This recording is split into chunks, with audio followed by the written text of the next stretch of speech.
Inteligência artificial. Sabe, quando a gente ouve isso, parece coisa de filme de ficção científica, né? Mas a verdade é que o futuro já chegou. A IA não está mais lá na frente, ela está aqui, agora, remodelando tudo de um jeito silencioso. Desde como a gente descobre novos medicamentos até a forma como trabalhamos. Então, vamos juntos desvendar como essa tecnologia realmente funciona e, o mais importante, o que tudo isso significa para nós. E essa ideia aqui é o nosso ponto de partida. A conversa não é sobre humano contra máquina. Esquece essa ideia de competição. O lance aqui é colaboração. Humano junto com a máquina. Sabe, é a diferença entre uma ferramenta e um parceiro. E entender essa distinção, nossa, é a chave de tudo para a gente conseguir navegar na era da IA. E essa ideia de parceria nos força a mudar o nosso jeito de olhar para a coisa toda. Já parou para pensar que talvez a palavra artificial esteja mais atrapalhando do que ajudando? E se tiver um jeito melhor de entender essa tecnologia? A proposta é a seguinte: vamos pensar nela não como uma inteligência artificial, mas como uma inteligência aumentada. Não é um cérebro concorrendo com o nosso, de jeito nenhum. É mais como um exoesqueleto para nossa mente. Pensa nisso. Uma ferramenta que turbina a nossa capacidade de processar informação, de achar padrões, de fazer coisas numa escala que, sério, era impossível de imaginar até pouco tempo atrás. E a diferença do que a gente tinha antes para o que a gente tem hoje é brutal. Os sistemas antigos eram tipo um cozinheiro de primeira viagem, sabe? Seguindo a receita linha por linha. Se acontecer isso, então faça aquilo. Milhares de regras, tudo programado na mão. Já a IA de hoje, essa é como um chefe de cozinha experiente. Ela não está só seguindo uma receita. Ela aprendeu com milhares de pratos, que são os dados, e desenvolveu uma intuição, um feeling para reconhecer padrões super complexos, mas numa escala sobre-humana. Ok, mas como é que uma máquina aprende de verdade? O que rola ali dentro daquela caixa preta para ela dar esse salto de simplesmente seguir regras para ter essa intuição? Bom, chegou a hora da gente abrir o capô e dar uma olhada nesse motor. E o motor por trás de tudo isso se chama rede neural. Tenta pensar nela não como um programa de computador normal, mas como se fosse um cérebro digital. Bem no comecinho da vida. Ele começa sem saber absolutamente nada, mas toda a estrutura dele foi desenhada para fazer uma única coisa: aprender com a experiência. E esse processo fica super claro nesse exemplo. Olha só, no passo 1, a gente joga para a rede milhares de imagens. Algumas de Corgs, outras não. Aí no passo 3, ela arrisca um palpite. Isso aqui é um Corg? E agora vem a mágica. No passo 4, toda vez que ela acerta, as conexões lá dentro do cérebro dela que levaram para a resposta certa ficam mais fortes. E quando ela erra, essas conexões enfraquecem. Agora, imagina esse ciclo de tentativa e erro se repetindo milhões de vezes por segundo. É isso. Isso é o aprendizado de máquina.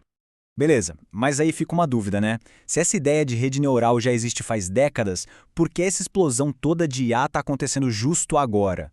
A resposta não está no conceito em si, mas numa única palavra: escala. Para se ter uma ideia, lá em 2019, o modelo GPT-2 tinha 1,5 bilhão de neurônios, ou parâmetros.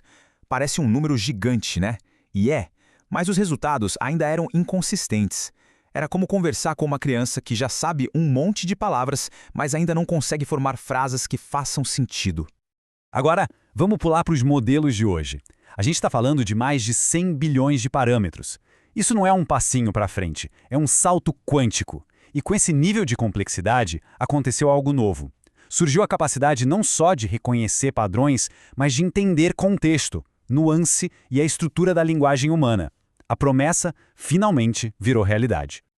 Um cérebro digital com mais de 100 bilhões de neurônios é impressionante, mas o que isso significa na prática? Como é que essa escala gigantesca está de fato remodelando o nosso mundo? Essa é a pergunta fundamental no fim das contas. A gente está só otimizando processos antigos ou estamos testemunhando o nascimento de algo completamente novo? A resposta para isso está no conceito de inovação disruptiva. Inovação disruptiva não é aquela que melhora o jogo que todo mundo já está jogando. Não, ela cria um jogo totalmente novo, com novas regras, e de repente as estratégias antigas se tornam obsoletas. E os exemplos já estão por toda parte. Pega a ciência. Por 50 anos, o enovelamento de proteínas foi um dos problemas mais difíceis da biologia. A IA resolveu isso, acelerando drasticamente a descoberta de novos medicamentos. Isso não é uma melhoria, é uma revolução no jeito de fazer ciência. E o mesmo está acontecendo nos negócios e na economia, forçando uma reavaliação sobre o valor do trabalho em si. É claro que uma mudança desse tamanho assusta, gera incerteza, ansiedade. A pergunta então se torna pessoal. Diante dessa nova realidade, como é que cada um de nós deve responder? Vamos começar com a preocupação mais imediata: empregos. O Banco Mundial projeta que até 800 milhões de postos de trabalho poderiam ser automatizados até 2030. É um número que a gente simplesmente não pode ignorar. Mas a preocupação vai além da economia. Como essa citação de Eric Fromm sugere, o medo mais profundo não é o de perder o emprego, mas de perder um pedaço da nossa própria humanidade no processo, de virar meros apêndices das máquinas que nós mesmos criamos. Então, qual é a resposta? Talvez seja apostar em dobro naquilo que nos torna unicamente humanos. Num mundo onde habilidades técnicas podem ser replicadas, nossa criatividade, nossa capacidade de construir relacionamentos e nossa inteligência financeira se tornam nossos maiores diferenciais. Isso deixou de ser habilidade interpessoal, sabe? Virou o kit de ferramentas essencial para prosperar. E isso nos leva a uma última pergunta, olhando lá para o horizonte. Estamos numa encruzilhada. Para onde este caminho da IA pode nos levar?